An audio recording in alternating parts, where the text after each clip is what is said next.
চিটাগংয়ের নতুন বাংলা রেস্টুরেন্ট যেখানে সব ধরনের বাংলা খাবার পেয়ে যাবেন একটা টেবিলেই। সো দেরি না করে চলে গেলাম চাটগাঁয়া খানাতে। রেস্টুরেন্টের এন্টায়ার ইন্টেরিয়র পুরোপুরি বেঙ্গলি থিমে ডেকোরেটেড। নর্মালি আমার দেখা যে কোনো বাংলা রেস্টুরেন্ট পুরানো হয়ে গেলে সেটা আর ওই ভাইব থাকে না। তো আমার হাইলি রিকোয়েস্ট থাকবে রেস্টুরেন্ট অথরিটিদের এভাবেই যেন ফ্রেশ অ্যান্ড নতুনত্ব বজায় থাকে। তাদের এখানে সব ধরনের বাংলা আইটেম পাবেন, কি নেই, ইলিশ থেকে শুরু করে চিটাগংয়ের অথেন্টিক মেজবান সবকিছুই পাবেন। বাই দ্য ওয়ে বলতেই হবে রেস্টুরেন্টের এন্ট্রি নেওয়া মাত্রই বাঙালিয়ানা ভাইবটা থাকবে।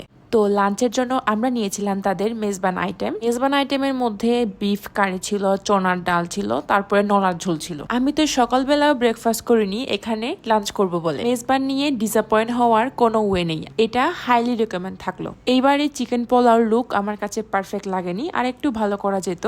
টেস্ট বলবো এভারেজ। তার পাশাপাশি আমরা নিয়েছি তাদের কাচ্চি বিরিয়ানি। কাচ্চি বিরিয়ানির লুকটা যেমন সুন্দর ছিল তেমনই খেতে দারুণ ছিল। রাইস থেকে শুরু করে মিট, আলু পারফেক্টলি কুক। এইটা আমি 10 on 10 দিব। সবার লাস্টে নিলাম তাদের এই বিফ আকনি। রাইসের সাথে বিফের পিস বেশ ভালোই। সো টেস্ট বলবো ইয়া ইট ওয়াজ গুড। সো আজকে আমার ভিডিও এই পর্যন্তই। সবাই যাবেন, ভিজিট করবেন। That's all for today guys, by.